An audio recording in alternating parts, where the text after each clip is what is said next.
मनुष्य ही भाग्यशाली नहीं है। लोग कहते हैं कि बड़े भाग मानुष तन पावा, है ना, क्या पशु भाग्यशाली नहीं है?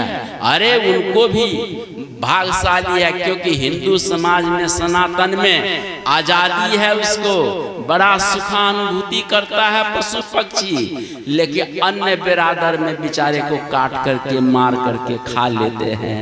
संतों ने कहा कि पशु ने क्या अपराध किया? कोई अपराध नहीं किया। अपराधी तो ये मनुष्य है जो बिना अपराध के पशुओं को काट के खाता है। मछली ने क्या अपराध किया है? आपका क्या बिगाड़ा है? कुछ नहीं बिगाड़ा, लेकिन ये मनुष्य इतना निर्दयी अपराधी है कि उस मछली को भी मार के खाता है। पेड़ पौधों ने क्या आपका बिगाड़ा, क्या अपराध किया है? लेकिन ये मनुष्य इतना खतरनाक है कि पेड़ पौधों को भी काट कर, है ना, जलावन बनाता है। इसलिए सबसे सृष्टि में यदि खतरनाक कोई जीव है तो वो मनुष्य है। मनुष्य जिसके पास आत्म ज्ञान नहीं होता है ना, है ना, आत्म ज्ञान के अभाव में ऐसे मनुष्य खतरनाक होता है।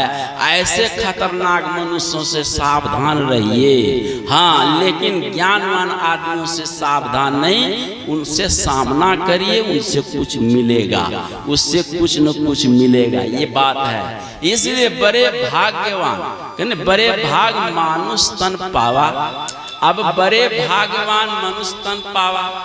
हम छोटे थे ना, मेरे गांव में एक लड़का को नौकरी मिल गई। नौकरी लगते ही तुरंत मेहमान लोग आए, बरतवारी आए, विवाह भी हो गया और दूसरे साल उसको बेटा हो गया। तो गांव वाला कहने लगे, सब संग साथी कहने बड़ा भाग्यशाली है ये, है ना, तुरंत नौकरी लगी और नौकरी के साथ साथ तुरंत ब्याह हुआ तो बेटा भी हो गया। कितना भाग्यशाली है। तो नारायण ये भाग्यशाली नहीं है। भाग्यशाली तो वे हैं जो भगवान के चरणार बिंद में अपने मन को लगाकर अपने शरीर को छोड़ देता, न्यौछावर कर देता है, वो है भाग्यशाली। बात समझ गए?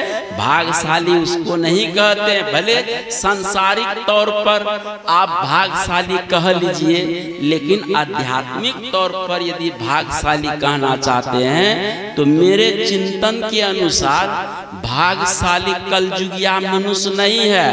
त्रेता के बंदर भालू भाग्यशाली है, जो भगवान के नाम पर अपने जीवन को न्यौछावर कर दिया था। अब जरा विचार करिए, भगवान के नाम पर राक्षसों से लड़ते लड़ते बंदर भालू सब मर गए, लेकिन भगवान की दया हुई। इंद्र को कहा कि अमृत की वर्षा करो। अमृत की वर्षा हुए दो दलमाही, जीवे बंदर भालू निशाचर नहीं। बंदर भालू तो जीवित हो गए, लेकिन निशाचर जीवित नहीं हुआ। आखिर कारण क्या? भगवान के दृष्टि में तो सब जीव उनका अपना ही है। तो यहाँ भेद क्यों हुआ कि मरे हुए बंदर भालू के मुख में अमृत गया और राक्षसों के भी मुख में अमृत गया? राक्षस सब जीवित नहीं हुआ, बंदर भालू जीवित हो गया। तो कारण संतों ने बताया कि बंदर भालू भगवान की शरण में थे, भगवान की कृपा के आश्रित पात्र थे, लेकिन राक्षस सब भगवान के शरण में नहीं थे। इसलिए भगवान की कृपा उस पर नहीं हुई। अमृत मुख में गया फिर भी वो जीवित नहीं हुआ।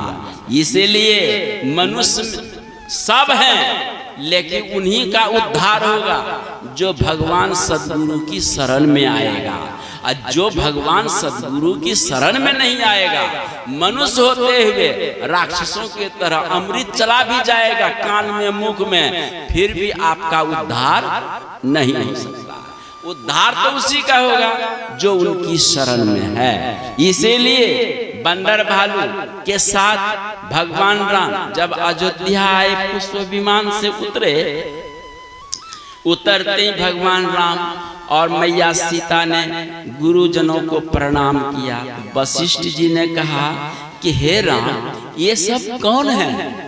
कहा कि गुरुदेव, इन्हीं लोगों की सहायता से हमने उस दुरांत रावण पर विजय पाई, न तो विजय पाना असंभव। इन्हीं लोगों के बलबूते पर।